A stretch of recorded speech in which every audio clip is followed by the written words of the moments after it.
আমার জীবনে কি কোনো দুঃখ কষ্ট নেই, কোনো খারাপ লাগা নেই, কোনো কিছুতেই কি আমার কখনো খারাপ লাগে না? আমি সবসময় এত হাসি খুশি থাকি কি করে, এত পজিটিভ থাকি কি করে? এই প্রশ্নটা তোমরা অনেকেই আমাকে করেছো। চলো আজকে তোমাদের সাথে শেয়ার করব। একটা সময় ছিল যখন কেউ আমার সাথে খারাপ ব্যবহার করলে বা আমাকে খারাপ কথা বললে আমি সেগুলো নিয়ে ভীষণ দুঃখ পেতাম, অনেক কষ্ট হতো আমার। এমন অনেক দিন গেছে যখন ভাত খেতে বসেও আমার চোখের জল পড়েছে। আমার একটা ভুল সিদ্ধান্তের জন্য আমার বাবা টানা 1-1.5 বছর কথাও বলেনি।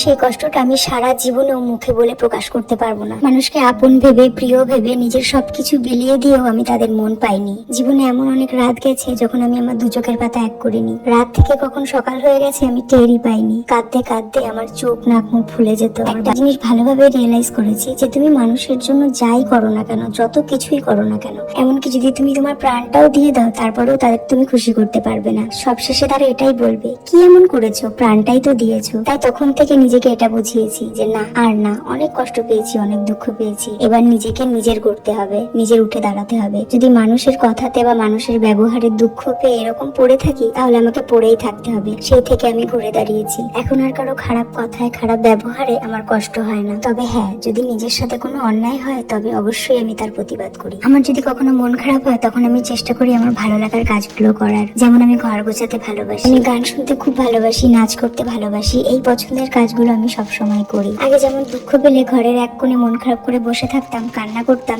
এখন আর সেগুলো করি না। আমি তো মানুষ, রক্ত মাংস দিয়েই তৈরি। নিজেকে যতই পাথর বানিয়ে ফেলি, কষ্ট অবশ্যই হয়, দুঃখ অবশ্যই হয়, কিন্তু সেগুলো এখন আমার উপর আর কোনো প্রভাব ফেলে না। কেউ দুঃখ দিলে, কষ্ট দিলে সেগুলো নিয়ে পড়ে থাকবো, সেগুলোর জন্য আমার নিজের জীবন শেষ করে দেবো, নিজের শখ, ভালোবাসা, পছন্দ সব বিসর্জন দিয়ে দেবো, এগুলো এখন আমি আর করি না। কারণ যে নিজেকে ভালোবাসে না তাকে কেউ ভালোবাসে না, এটা আমি ভালোভাবে উপলব্ধি করেছি। আর একটা জিনিস দেখবে, যখন তুমি নিজেকে ভালোবাসতে পারবে তখন তোমার কারোর ভালোবাসার কোনো প্রয়োজন পড়বে না। তখন তোমাকে কে ভালোবাসলো, কে ভালোবাসলো না, কে ভালো বললো, কে খারাপ বললো, কে কষ্ট দিল, এই সমস্ত কোনো কিছুতেই তোমার কোনো যায় আসবে না। এখন আমি অনেক ভালো আছি। হয়তো জীবনে অনেক বড় কিছু করতে পারিনি, কিন্তু যতটুকু আমার জীবনে আছে সেটুকু নিয়ে আমি অনেক খুশি। আমি আমার জীবনে কি হারিয়েছি, কি পেয়েছি, আমি এসব কিচ্ছু জানি না। সব শেষে আমি এতটুকু জানি আমি নিজেকে খুঁজে পেয়েছি। জীবনে অনেক খারাপ সময় পার করেছি, হয়তো জীবনে আরো খারাপ সময় পার করতে হবে, তার জন্য আমি সব সময় প্রস্তুত থাকি। নিজেকে নিজে কথা দিয়েছি, যাই হয়ে যাক কখনো ভেঙে পড়বো না, কষ্ট পাবো না, কষ্ট পেয়ে দুঃখ পেয়ে ঘরের এক কোণে বসে থাকবো না। সব সময় নিজেকে ভালোবাসবো, নিজের ভালো লাগার জিনিসগুলো করব,